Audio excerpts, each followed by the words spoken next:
Hello दोस्तों, स्वागत है आपका अगले क्लास में। कल हमने पूरा डिटेल कर दिया था हाइड्रोजन बॉन्डिंग क्या होती है। ठीक है, हमने आपको बताया था ये एक वीक बॉन्ड होते हैं। ठीक है, जब हाइड्रोजन और इलेक्ट्रोनेगेटिव एटम आपस में जुड़ते हैं। वो वीडियोस पहले आप देख लें, अगर नहीं देखी है प्लेलिस्ट बना दी गई है। आज है ये दूसरा क्लास। ठीक है सर, इसमें हमने आपको बताया effect of hydrogen bonding on physical properties of the compounds. भैया इफेक्ट का मतलब होता है प्रभाव, फिजिकल प्रॉपर्टीज का मतलब होता है भौतिक गुण। भौतिक गुण होते हैं वो जो दिखाई देते हैं। आपकी बुआ बस अड्डे पे आई, पिताजी ने कही जाओ ले आओ जाके, तो पिताजी भौतिक गुण बताएंगे, ये छोटी लग रही होंगी, बाल सफेद होंगे या मोटी होंगी, जो भी आपको दिखाई दे रहा है वो फिजिकल प्रॉपर्टीज है सर। तो किस तरीके से हाइड्रोजन बॉन्डिंग फिजिकल प्रॉपर्टीज पर प्रभाव डालती है, आज इस पर डिटेल डिस्कशन करने वाले हैं। नए हैं तो चैनल को सब्सक्राइब कर लीजिए। बीएससी के सारे क्लासेस आपको यहां पर फ्री मिलना है। ठीक है सर, चलिए शुरू करते हैं।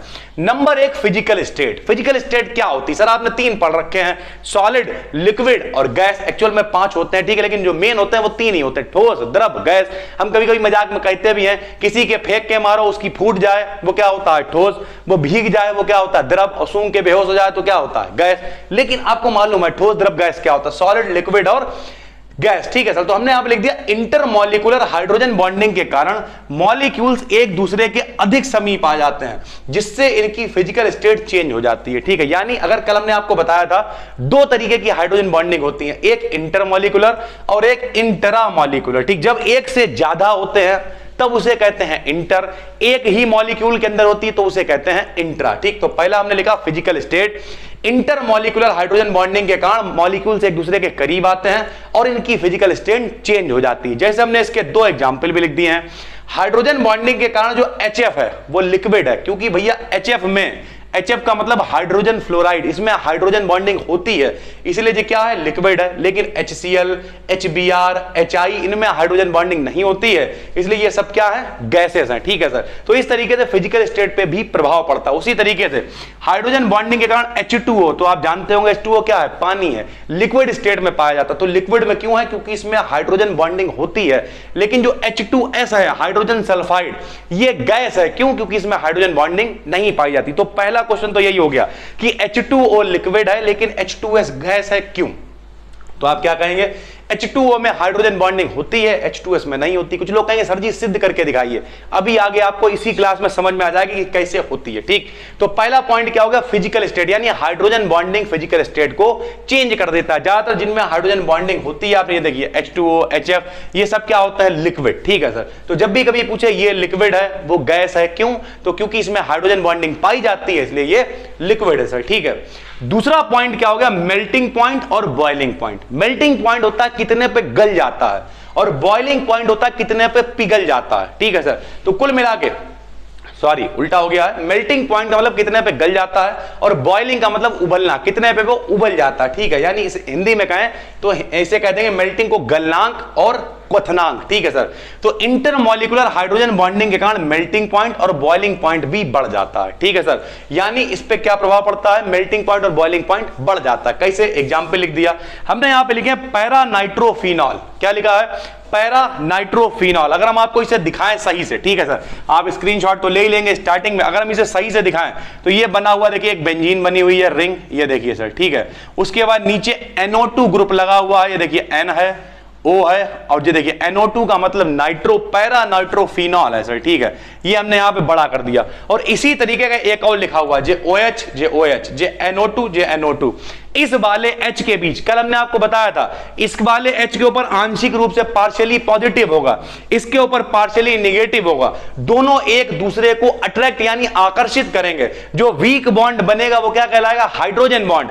एक से ज्यादा मॉलिक्यूल्स है तो इसे कहेंगे इंटरमॉलिक्यूलर। लेकिन यही दूसरा एग्जांपल देखिए, एक के ही बीच बने तो इसे कहेंगे इंट्रामॉलिक्यूलर। यहां पे देखिए फिर से ये बन गया, ये है ऑर्थोनाइट्रोफिनॉल, यहां पे जोड़ा है देखिए ये, तो ये देखिए NO2 लगा हुआ है, ये OH लगा हुआ है। H और O के बीच में जो बॉन्ड एक ही मॉलिक्यूल के बीच बन रहा है तो इंट्रा है, एक से ज्यादा के बीच बन रहा है तो इंटर है। हमने लिखा इंटरमॉलिक्यूलर हाइड्रोजन बॉन्डिंग के कारण मेल्टिंग पॉइंट और बॉइलिंग पॉइंट बढ़ जाता है। तो इसमें भैया कौन सा है बताओ? इंटरमॉलिक्यूलर है, तो हमने लिख दिया para nitrophenol. Intermolecular hydrogen bonding, melting point और बॉइलिंग पॉइंट क्या होंगे? हायर, यानी इसमें ज्यादा होंगे, क्योंकि इसमें इंटरमॉलिक्यूलर है, इसमें इंट्रा है, तो इसमें देखिए लिख दिया melting point and boiling point lower यानी कम होंगे। तो अभी हमने 2 इफेक्ट देख लिए। पहला इफेक्ट क्या था? पहले इफेक्ट में हमने लिख दिया हाइड्रोजन बॉन्डिंग होने से जो फिजिकल स्टेट है वो चेंज हो जाती है, कोई लिक्विड होता है तो कोई गैस होता है, ठीक है सर। दूसरे में हमने लिख दिया मेल्टिंग पॉइंट और बॉइलिंग पॉइंट बढ़ जाते हैं, ठीक है। तीसरा नंबर देखिए मॉलिक्यूलर मास। अब मॉलिक्यूलर मास क्या होता है? अणुभार, ये वाले कम हो जाते हैं। कैसे? हमने लिखा CH3COOH का कैलकुलेटेड मास 60 है। CH3COOH यानी क्या होता है? एसिटिक एसिड होता है। जब इसका मास हम लोग कैलकुलेट करते तो वो 60 आता है। कैसे आता नहीं पता तो कमेंट करिएगा, हम अलग से वीडियो बना देंगे। अभी फिलहाल इसी टॉपिक पर रहते हैं। परंतु हाइड्रोजन बॉन्डिंग के कारण जब दो CH3COOH जुड़ते हैं, जरा देखिए यहां पे CH3COOH, इधर भी CH3COOH, जब दो आपस में जुड़ते हैं, इसका H इसका O आपस में अट्रैक्शन हाइड्रोजन बॉन्डिंग, इसका H इसका O आपस में अट्रैक्शन हाइड्रोजन बॉन्डिंग। दो जुड़े हुए हैं तो ये डाइमर कहलाएगा। एक माने मोनोमर, तीन माने ट्राइमर, बहुत सारे तो पॉलीमर। तो कुल मिला के ये क्या कहलाएगा? डाइमर। जब एक का था 60, दो जुड़ गए तो होना चाहिए 120, लेकिन जब दोनों जुड़ जाते हैं तो 120 से कुछ कम होता है। इससे पता चलता है कि हाइड्रोजन बॉन्डिंग के कारण जो मॉलिक्यूलर मास है वो कम हो जाता है सर, ठीक है। पॉइंट नंबर 4 पे आ गए सॉल्युबिलिटी। सॉल्युबिलिटी क्या होती है? हिंदी में कहते हैं विलयता, ठीक है। जो चीज हम लोग घोलते हैं, मान लिया हमने चीनी घोली तो उसे हम लोग विलय कहते हैं यानी सॉल्यूट कहते हैं।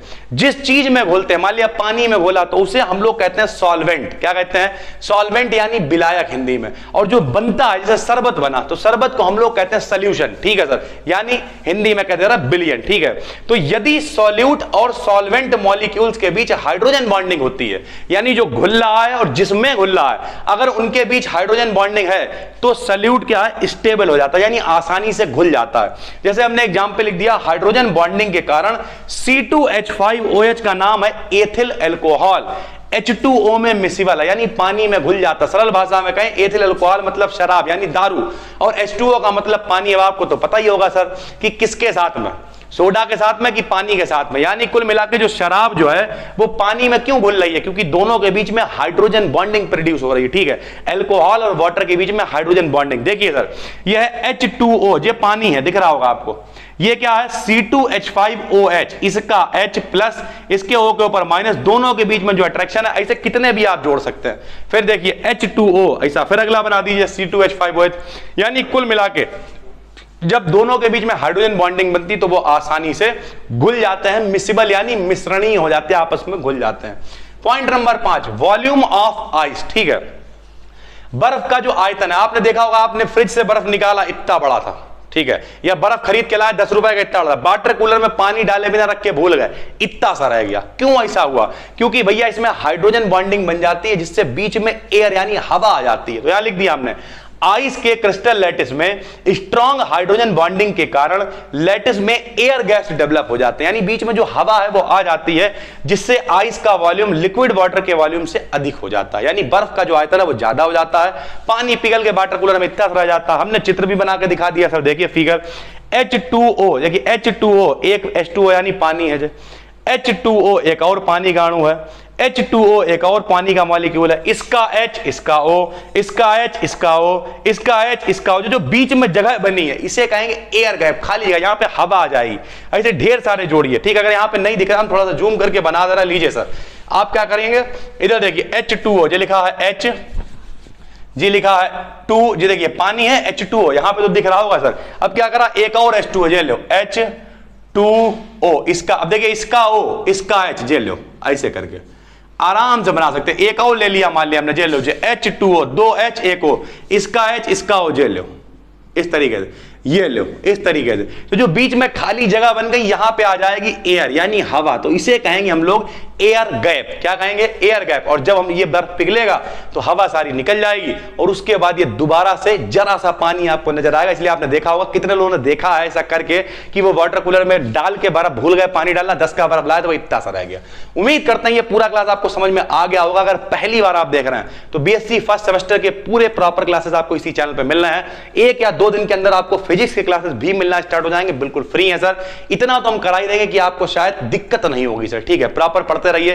किस यूनिवर्सिटी से वो हमने पहले बता दिया, सिलेबस लगभग सेम होता है।